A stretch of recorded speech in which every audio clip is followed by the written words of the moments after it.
So next we will move to our next speaker, who is Anna Zaros. So Anna, I'll just give a brief introduction for those of you who weren't here at the beginning. Anna Zaros is the Director of Organizational Advancement at the Nonviolent Peaceforce, building on her years at the Center for Victims of Torture. Anna has over 10 years of experience working in community building, peace, justice, and healing, and roots her work in relationality, focusing on deep listening, egalitarian team building, and consensus-based decision-making. So Anna has devoted herself to a lifetime of, responding to peace and conflict and nonviolence work, and I'm extremely excited and honored to be able to hear from her today. So Anna, I will let you take the floor. Thank you. Thank you so much for having me and for giving me a chance to share a little bit about our work at Nonviolent Peaceforce. I am going to make sure my slideshow is all set. Okay. So thank you again for having me, and thank you, ICRD. I'm going to tell a little bit about my work at Nonviolent Peaceforce and what we do and how we use nonviolence to protect civilians in violent conflict. So I'm sure, like all of you here today, we at NP really think that nonviolent response to violent conflict is an idea whose time has come. And we have so many examples of how militaristic approaches to peace building and safety don't work. And I'm speaking to you from the United States, and we here, I'm in Minneapolis. There's just increasing questions about how the way things have always been done, right? And so we're part of this conversation of rethinking safety and protection. So I'm going to talk a little bit about the need for safety and peaceful solutions, about the approach that we use, which is called unarmed civilian protection, and tell you some stories from the countries we work in. So I'm going to start off by telling you about Eliza. Eliza and her team are stationed in North Cotabato. It's a city in a group of islands called Mindanao in the country of the Philippines. And a community member had shared with Eliza and her team that they had spotted about 100 armed men moving towards a local village. And then the next day, Eliza and her team had heard that tensions were rising. So they got in their trucks, headed there as soon as they could. And when they arrived at the village, they met with the village captain, who directed them to the border of the village where the fighting had already broken out. Eliza told us that the escalating tension there was connected to a previous dispute between leaders of two armed militia groups. And it had been settled in the past, but was seeing a resurgence in this village dispute. So the NP team got there around 9:30 in the morning. They went right to the border after the village captain told them that's where the outbreak of violence was happening. And when they got there, they found 30 vehicles stuck. There were 30 vehicles full of families, including children, who had been trying to get out of the village before this firefight broke out and weren't able to. And so they were stuck because there was crossfire in front of them. So we're well known in the area and well trusted by leaders in the community, even of armed groups. And so we were able to go to the two commanders of these local militia groups and ask them to pause the fighting so that we could get these civilians to safety. So we got them out. And then when the tensions died down, we were able to bring the two groups together to form a peace agreement and then to monitor that ceasefire to make sure that the peace agreement held. So this is an example of what we do at Nonviolent Peaceforce. We use guiding principles such as nonpartisanship and nonviolence to ensure civilians caught in conflict are kept safe. And we use our established relationships and credibility to foster space for building peace among fighting parties. So I'm sure I don't need to tell you all the extent of the need in our world right now for protection for civilians in conflict. At the beginning of the 20th century, the majority of deaths in war were soldiers. But now we're in a time and place in our world where the majority of deaths in war are civilians. Our approach to protection has to change with this reality. So civilians are essentially cannon fodder, these conflicts tearing apart families, displacing entire villages, and making daily life impossible. So at NP, in the way we do unarmed civilian protection, our number one focus and energy is to have presence with the people most directly affected by violence, those who are most vulnerable, those who have the smallest voice, and we do everything we can to help them stay safe. And just since I'm speaking to you from the US and we do have a new program here in the United States, I just wanted to highlight some of the need too, right? Unarmed civilian protection isn't something that happens over there in a country where there is a conflict somewhere else. It happens in our own countries too. So in the United States, there's increased violence of mass shootings, hate crimes against communities of color, and we have way too many guns in around our country. So we've really got to tell a different story about keeping us safe, right? We are looking for new approaches to safety and protection. So I'm sure a lot of you have heard of Erica Chenoweth, who is an academic and author of Why Civil Resistance Works. She completed the most extensive study comparing the campaigns that took place between 1900 and 2006. And she found that nonviolent resistance was more than twice as effective as their violent counterparts in achieving goals for social regime change. So this idea of nonviolence is universal. It really rings true wherever we go, but we default to violence because it's what we're taught. And Chenoweth actually says, we're oriented to believe that peace through nonviolence is possible, but we need to remember that amazing things are happening on the fringes of the impossible. So that's where unarmed civilian protection lives, right? On these, what we might call the fringes of the impossible, providing protection, keeping people safe in violent conflicts without violence. So just to explain a little bit about what unarmed civilian protection is, I'm going to start in the middle here with these objectives. Unarmed civilian protection has three main objectives. Number one is to protect civilians, keep people safe, keep people from harm and death. We're also trying to interrupt cycles of violence. So if you have cycles of retribution and violence in a community, for example, and then you interrupt that with a nonviolent response, it stops the whole cycle, right? And it really opens up the imagination as to what is possible. So enhancing those nonviolent responses to conflict, we're showing that there are other ways to do things and to accomplish your goals, which previously might not have been thought of or might have been ignored. And there's several principles that undergird our work. So the main one, number one, nonviolence, right? We also are independent and nonpartisan. So unarmed civilian protection generally doesn't choose a side in a conflict, right? So we're able to go in between those two armed groups in that community that Eliza was in because we're trusted by both sides. People know that we're there to protect civilians, period. And that's what we're going to do. So we're able to communicate with all sides in a conflict. And then primacy of local actors. So you can see there's lots of methods here to unarmed civilian protection, and that is in part because it's not a cookie cutter approach.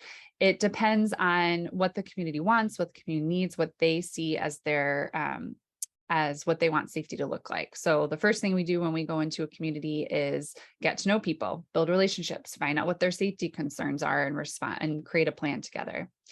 And then civilian to civilian protection. So we're not diplomats or military or police. We're everyday people protecting ourselves and other everyday people. And this is all made possible through relationships. Building trust makes it possible to be unarmed and to use strategic nonviolence in these kinds of settings. So I'm going to tell you just a little bit about how this works for us at Nonviolent Peaceforce. So there are over 70 organizations around the world practicing unarmed civilian protection. We're one of many of them. And those are kind of organizations officially practicing UCP, right? But you probably practice UCP in your own life. You might have a neighborhood group that, sits on there. In my neighborhood, we have days where we invite people, when there's a lot of crime, where we invite people to sit outside on their porch step, right? That's unarmed civilian protection.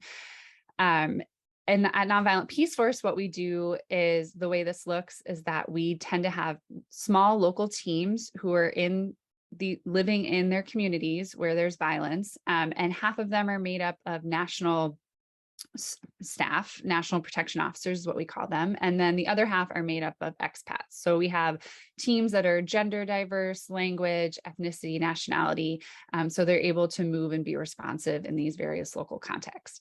And it's really cost effective. So it's a lot cheaper to protect people nonviolently than it is to arm people up and use militarized responses to protection. So as I mentioned, there's lots of different methods. So I thought I would just kind of take you around the world a little bit, share with you some stories of what this looks like in different contexts, how we see this active nonviolence happening as a form of protection, and then open up for questions. So one country we're in Iraq, or in and around Mosul. So I want to tell you about a story of Rahab to illustrate how we do this accompaniment work.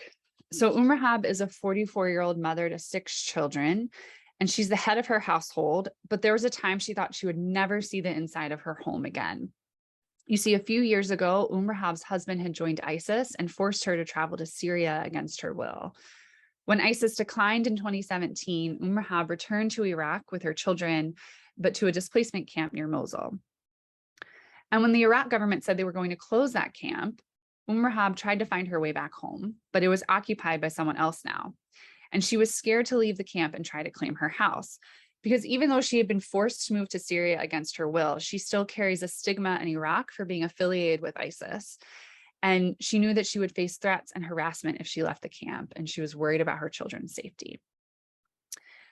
Nonviolent Peaceforce works in Rahab's town. And so when they heard her story, we found a local mediator who could negotiate with the man occupying the house. And at the end of the negotiation, the man agreed to give ownership back to Rahab, leave his home. And after several years, Rahab was able to actually go back to her home with her children.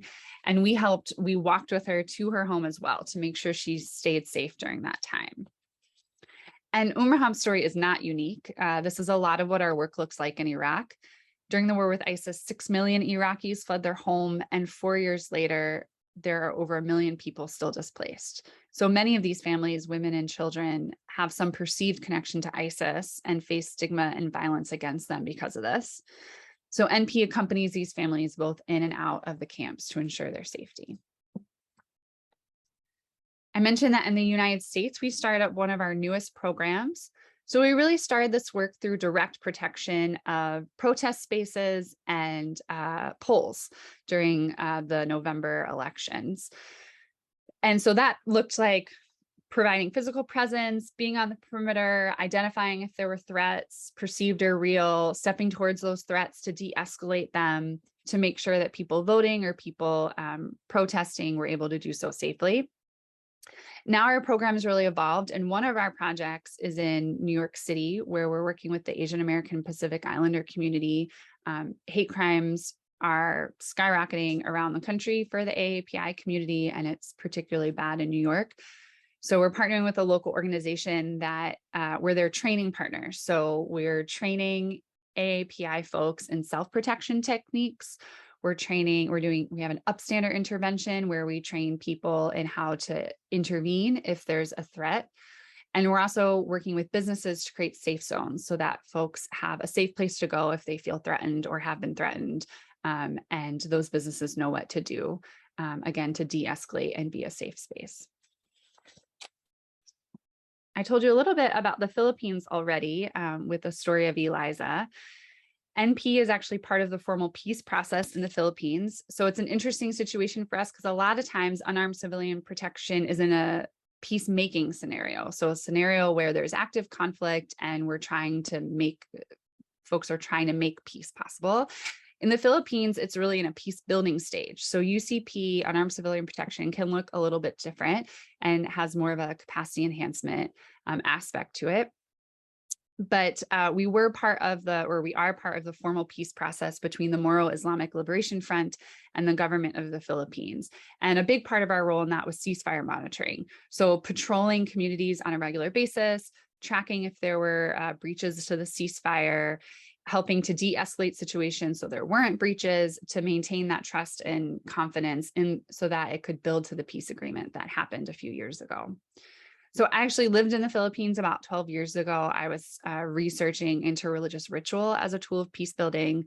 And I was able to go back just in August, and it was pretty incredible to see the changes that had happened. So I sat across from leaders from the armed groups telling me about their deep commitment to peace and backing that up with stories about how they're the ones now who go into their communities and provide unarmed civilian protection. They're the ones de-escalating conflicts, bringing together leaders of armed groups, helping people transition from being combatants into non-combatants. And they were grateful for kind of the years of unarmed civilian protection that an outside organization was able to bring in to help build that local capacity to take it on themselves now. We're also in Ukraine supporting community safety. So unarmed civilian protection here, again, looks very different in a very volatile, active war. There's only, there are limits to unarmed civilian protection. So when we went into Ukraine, we did what we always do first, is start to work with local folks to find out what are their needs and find out what we're actually able to do in this context. So what that has looked like is a couple things. You probably have heard that there is a very strong volunteer network in Ukraine. Local people were prepared for what was going to happen, networked together, doing what they can to provide for needs of their community members.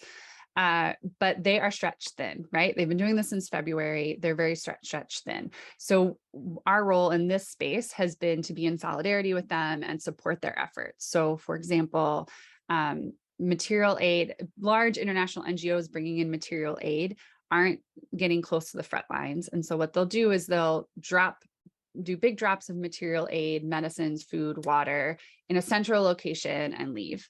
But what this means is that the only people who can get that material aid are the people who can physically go there, right? So people who are homebound, who are elderly, who are disabled, arguably some of the people who need it the most, aren't able to access that.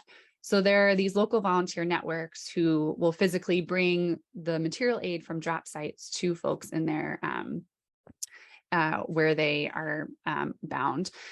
But they need safety support. So they need people who can advise them on safety, who can who can physically go with them to make sure that their protection is ensured. So that's our role in that space. And similarly, there's people, so we're stationed in Mykolaiv and Kharkiv, closer to the front lines. And in Mykolaiv, for example, there's a lot of folks who have fled from the front lines without documentation. So they fled quickly. They didn't have what they needed to leave. They just left. But to move through the country at all, you need documents.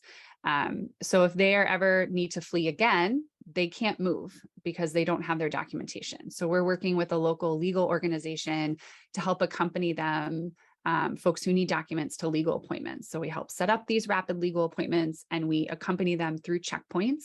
We've built relationships with the military checkpoints so that we can explain, like, we know these people don't have documents, but we're going to go get them with them. Please let us through. So that's a way that in a very active conflict, there's still room for protection. There's still room to find ways to help keep people safe.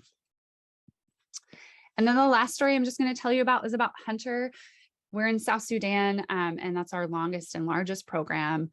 Hunter was one of our national protection officers. He grew up in a very volatile situation. He tells us stories about how he would dig foxhole. His dad would dig foxholes on a regular basis so they would hide from bombs during the Civil War. And when he grew up, there is all through his life, there's cattle raiding that happens between his community and the communities around him. And it causes these cycles of violence and retribution.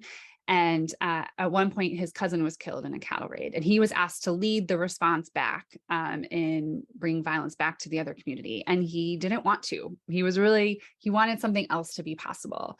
And at about the same time, he took up a job with Nonviolent Peaceforce and joined a small team that for over 3 months and 100 different activities went between his community and the other community who was in conflict over this cattle raid, and they did shuttle diplomacy. So they would bring messages back and forth between the two communities. They would help build trust by being a communication bridge between these communities. And then eventually, when that trust was built, they helped bring people together in a neutral space to talk about the challenges between their communities, and eventually brokered a peace agreement between these two communities and broke generations of cattle raiding violence. So that's just a little bit of a window into unarmed civilian protection and how nonviolence is active in these conflict settings. We're really working to radically transform the way the world responds to conflict, as I'm sure all of you are too. So thank you for letting me share a little bit. I'm always happy to find ways if you're interested in connecting more, and I'll put in the chat the link to sign up for our email list if you ever want to learn more. Thank you. Wow, thank you so much, Anna. I really appreciated how you walked us through all of the stories, giving the names and the faces to the methods and how they actually work. I think that's incredibly inspiring. Does anyone have any questions at this time, whether they want to put them in the chat or raise your hand to jump in?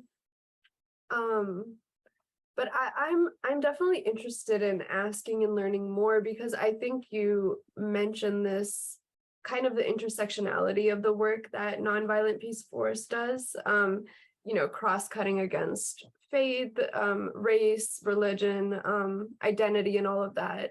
So I'm interested in learning how you apply those intersectional values in places where there might be contention or controversy related to those identity labels, if that makes sense. Yeah, that makes a lot of sense. And it's so contextual. So I'll do my best to answer. And that has to do with kind of the assessment that we do when we go into a community. So we will start in a community by doing an assessment, starting to build initial relationships before we do any kind of action. And we'll find out that information, right? So we'll find out what are those intersectional identities, what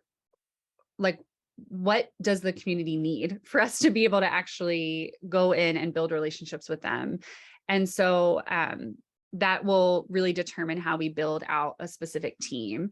And in most of our international locations, it means that we always have a national protection officer and an international protection officer, so that if they can't go into a place safely together, we won't go, right?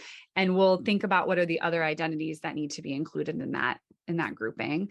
And it also means that we do specific programming for different kinds of folks too. So for example, in South Sudan, well, in all of our country programs, but most kind of robust in South Sudan, we have women's protection teams. So women have sexual and gender-based violence is a huge concern in all of the settings where we work. In South Sudan, it's particularly on the minds of the communities that we go into and folks want to talk about and address. And so we have a specific program where we create teams of women who are trained up and supported to provide unarmed civilian protection in their own communities. And what that looks like for them is they'll do patrols, but they'll also talk to their community members about gender-based violence and women's rights and human rights. And so it's a very specific identity-based need. And so we're going to address that with a very specific identity-based response.